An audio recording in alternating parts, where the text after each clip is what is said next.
Allahu Akbar, Allahu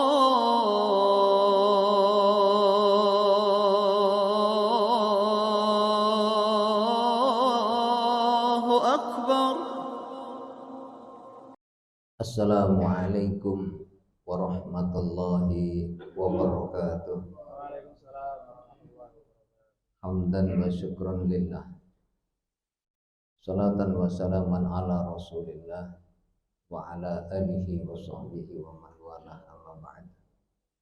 Faqad qala Allah Ta'ala fi kitabihil karim, a'udzu billahi minasyaitonir rajim. Bismillahirrahmanirrahim. Faman yuridillahu bihi khairan ayyahdiyahu sadrahu lil Islam. Wa may yurid ayyudillahu yaj'al lahu tayyiqan haraja. Wa qala sallallahu alaihi wasallam, man yuridillahu bihi khairan yufaqihu fid din. Sadaqallahu wa sadaqa rasul. Saudaraku seiman rahimakumullah. Pada kesempatan siang ini saya ingin menyampaikan tentang perilaku baik maupun buruk ditentukan dari pemahaman seseorang terhadap satu persoalan. Tadi yang saya bacakan surat Al-An'am ayat yang ke-125. Siapa yang dikehendaki Allah, faman yuridillahu ayyahdiyahu, siapa yang dikehendaki Allah untuk diberinya hidayah, yaj'al sadruhu, maka hatinya akan dilapangkan, yashrah sadruhu bil Islam, lapang menerima ajaran dan syariat Islam. Waman yurid ayyudillahu yaj'al sadruhu tayyiqan haraja, sementara yang dikehendaki Allah keburukan pada seorang hamba, maka dadanya dibuat sempit, sesak, dan penuh kesulitan untuk memahami agama.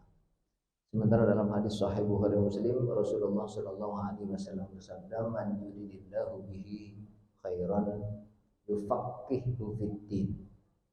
Siapa yang dikehendaki Allah kebaikan bagi hamba atau seseorang, maka dia akan difahamkan, memahami agama atau teks-teks agama atau konsepsi dan persepsi yang diberikan oleh agama.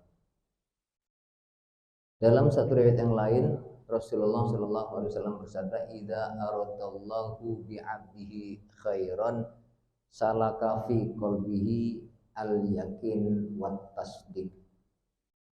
Allah menghendaki kebaikan pada seorang hamba, maka Allah akan mengalirkan atau memasukkan ke dalam dadanya sifat yakin dan membenarkan. Yakin kepada syariatnya Allah dan Rasulullah, agama Islam, Quran, hadis, dan membenarkannya, tidak ragu-ragu. Jamaah rahimakumullah, begini, setiap kita pasti akan merespon, melakukan reaksi untuk menyikapi setiap persoalan yang datang menghampiri dirinya. Kalau itu reaksi sesuatu yang datang baik bagi dirinya dan dia senang, maka dia akan meluapkan reaksi dengan rasa gembira, rasa syukur dan bahagia. Dengan tindakan-tindakan mungkin tertawa, mungkin memberi hadiah kepada seseorang dan lain-lain. Artinya perbuatan kita diakibatkan dari merespon dan mereaksi dari sebuah pemahaman dari apa yang datang menimpa dirinya. Ketika yang datang menimpa dirinya sesuatu yang dianggapnya buruk, yang menimpa dirinya kesulitan dan dia tidak suka, maka akan memunculkan sifat cemberut mungkin, memaki mungkin, menyalahkan orang mungkin, dan seterusnya. Itu namanya sikap, reaksi. Selagi bahwa reaksi atau perilaku seseorang, respon seseorang, sikap seseorang tergantung dari persepsi interpretasi atau pemahaman dan penafsiran dari satu masalah yang dihadapinya. Nah, setiap kita kalau ditanya misal, apakah kita pengen jadi orang kaya, semua akan menjawab mau. Kalau ditanya apakah pengen menjadi orang yang mulia, pasti semua menjawab mau. Kalau ditanya lagi, apa kita pengen jadi orang pinter, pasti manusia normal mengatakan mau. Paling tidak setiga kata ini, yaitu pinter, kaya, mulia, di mana setiap orang semua menginginkannya. Yang salah bukan pengen pinter, pengen mulia, pengen kaya. Yang salah adalah ketika salah memahami makna kaya, pinter, dan mulia. Itu adalah sebuah interpretasi dan pemahaman, yaitu daripada stimulus indrawi. Ketika kita satu menganalisa, dari mengamati kejadian demi kejadian, lalu kemudian kita mengamati, akhirnya menyimpulkan. Itulah yang kemudian menjadi persepsi atau interpretasi. Ketika kita salah memahaminya, maka salah pula menyikapinya, artinya amalnya menjadi amalan yang salah. Ketika kita benar memahaminya, maka akan benar pula menyikapinya. Cuma kalau ditanya lagi, siapa sih kita, seberapa pintar dan cerdaskah otak kita untuk bisa menyimpulkan suatu masalah dengan sangat tepat? Apabila kita mau dan tidak repot-repot, inilah satu definisi, satu kesimpulan dan penjelasan yang diberikan oleh Allah dan Rasul-Nya, maka kita tidak akan salah lagi. Sebab kalau baru sangkaan kita, kesimpulan yang kita buat menurut pendapat kita, itu baru don namanya. Don itu baru persangkaan yang belum pasti benarnya, bisa benar. Informasi itu datang atau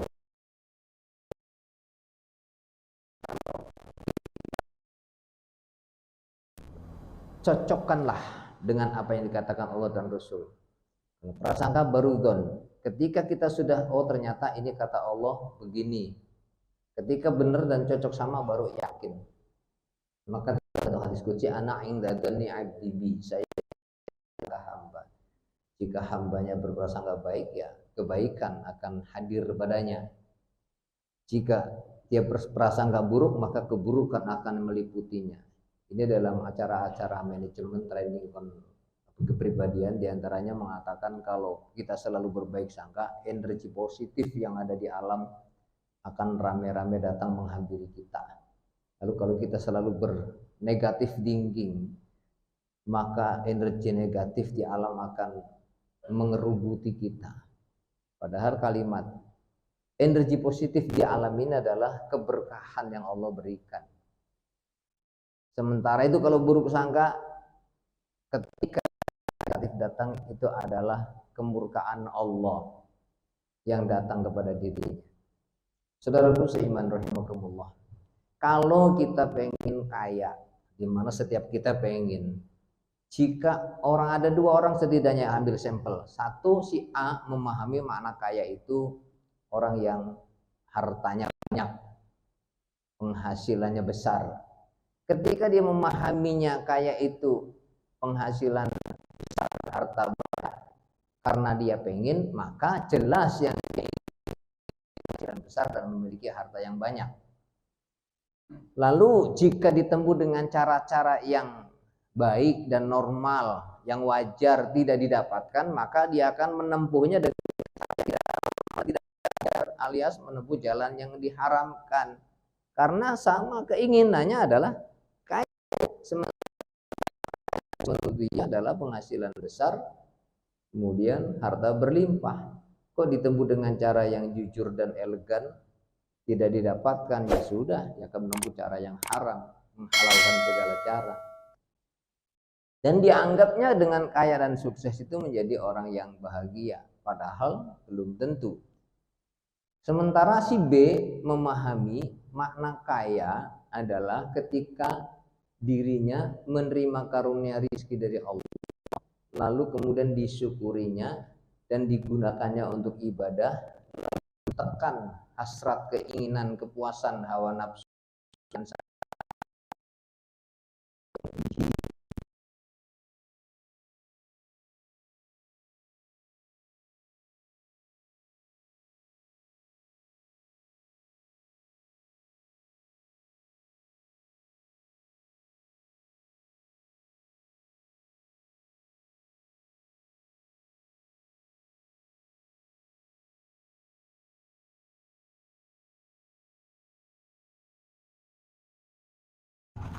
Itu yang disebut miskin. Ketika dia bisa menahan nafsunya, pengeluaran tidak lebih daripada pendapatan, itulah kaya. Maka orang yang ingin kaya dengan memahami kaya seperti itu, qanaah, merasa cukup dengan pemberian Allah dengan cara yang dia dicukup-cukupi, jangan sampai kurang yang sudah didapatkan, tidak perlu membeli sesuatu yang harganya tidak terjangkau, maka itu kaya menurut syariat. Pemahaman benar, maka akan melakukan sikap yang benar. Saya pengen kaya, ya caranya bagaimana saya mengatur pengeluaran jangan melampaui dari pendapatan. Maka keinginan kayanya direspon, direaksi dengan satu sikap dan amalan yang benar, dengan pemahaman benar itu. Pemahaman harta ditumpuk-tumpuk, semakin besar penghasilannya semakin besar pula hasrat, kebutuhan, hasrat, nafsu, keinginannya terus diturunkan, diperturunkan, akhirnya terus saja kurang, diperbesar pendapatannya kurang, terus saja banyak tambah miskin. Kemudian ketika kita pengen menjadi orang yang mulia, si A memahami mulia itu kalau punya jabatan tinggi itu adalah mulia. Maka karena si A pengen mulia, dia akan mencari dan mengejar jabatan, karir dan prestasi supaya dia tinggi dan mendapatkan juara dan seterusnya atau prestasi-prestasi lain. Atau ketika dia tidak mampu, anaknya yang dicetak harus punya jabatan atau prestasi-prestasi. Nah, terkadang untuk mendapatkan prestasi akan melakukan satu tipuan dan kecurangan, kedustaan yang bekerja sama dengan pihak lain yang bisa meloloskan agar dia menjadi orang yang berprestasi. Begitu juga jabatan. Terkadang dia melakukan tindak-tindak keculasan untuk meloloskan biar bisa punya jabatan. Nah, ketika dia mendapatkan jabatan tinggi atau prestasi tinggi dengan cara semacam ini, apakah itu disebut orang mulia? Tidak, dia telah melakukan perbuatan-perbuatan ini. Sementara si B memahami mulia adalah orang yang takwa, orang yang taat kepada Allah, menjalankan perintah, dan orang yang takut kepada Allah sehingga meninggalkan yang haram, yang perbuatan yang buruk dan dibenci. Maka akhirnya dia ketika pengen mulia, dia memupuk diri dengan terus berlomba mengumpulkan prestasi amal yang baik, bukan mengumpulkan hasil yang baik, tapi mengumpulkan perbuatan-perbuatan yang baik. Akhirnya dia tidak mau melakukan keburukan dan kejahatan, walaupun ada uangnya besar, jabatannya tinggi, tapi kalau itu perbuatan haram dilarang, karena itu perbuatan hina, dia tidak mau melakukannya karena saya ingin mulia. Sebaliknya, ketika ada perbuatan yang baik, walaupun uangnya tidak banyak, jabatannya tidak tinggi, tapi karena ini adalah perbuatan baik yang disukai Allah, maka dia akan mau melakukannya demi memperoleh kemuliaan.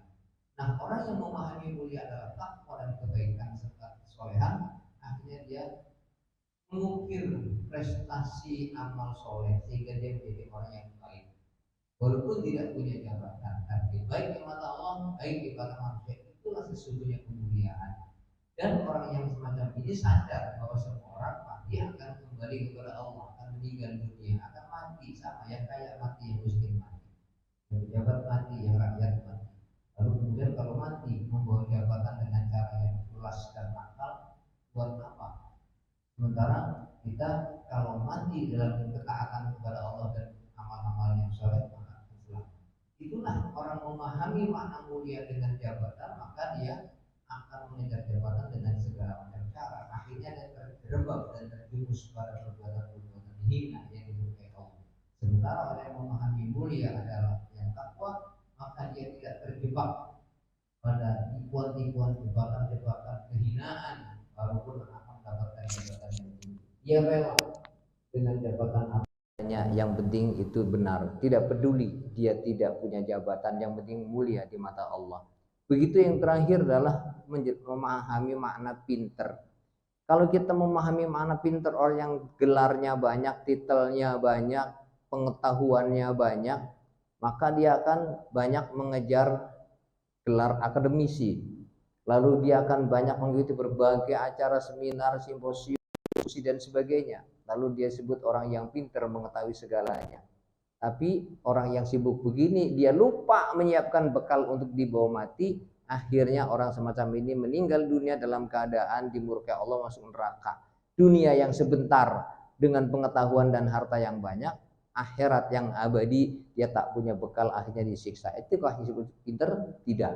Nabi menjelaskan orang pinter adalah orang yang menggunakan, memanfaatkan waktu di dunia yang singkat ini dengan melakukan kesalehan-kesalehan sebagai bekal yang akan dibawa untuk kehidupan setelah di dunia ini, yaitu kehidupan yang abadi dan untuk bahagia di sana. Itulah orang yang pinter. Maka ketika orang ingin pinter atau orang tua ingin anaknya pinter, ajari dia tentang kehidupan setelah kematian. Beritahukan bahwa di dunia ini kehidupan hanya sesaat, bahkan hanya menipu atau tertipu kita. Berapa banyak orang tertipu dengan harta, tahta, dan wanita yang pada akhirnya menderita. Beberapa contoh yang sudah sering terjadi dan sekarang yang lagi rame, orang tertipu dengan harta dan tahta, bahkan dengan wanita, yang pada akhirnya dia menderita. Dan kalau orang yang pengen anaknya pinter, kasih tahu dunia ini sebentar nak, jangan diburu berlebihan, jangan terlalu berlebihan mengejar dunia sampai lupa dengan akhirat. Pada akhirnya kita semua akan kembali kepada Allah. Pinter adalah kau memanfaatkan waktu yang sebentar di dunia ini dengan melakukan tabungan kesolehan yang dibawa untuk bekal kematian, yaitu akan hidup abadi selamanya. Al-mautu babun, kematian adalah pintu gerbang masuknya kehidupan yang kedua.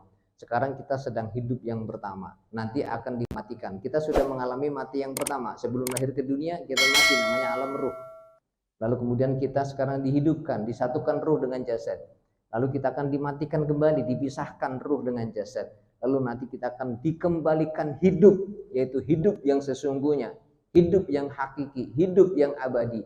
Surgakah atau nerakakah? Dan di sanalah orang bisa disebut kayakah, pinterkah, bahagiakah, sukseskah, atau kebalikannya.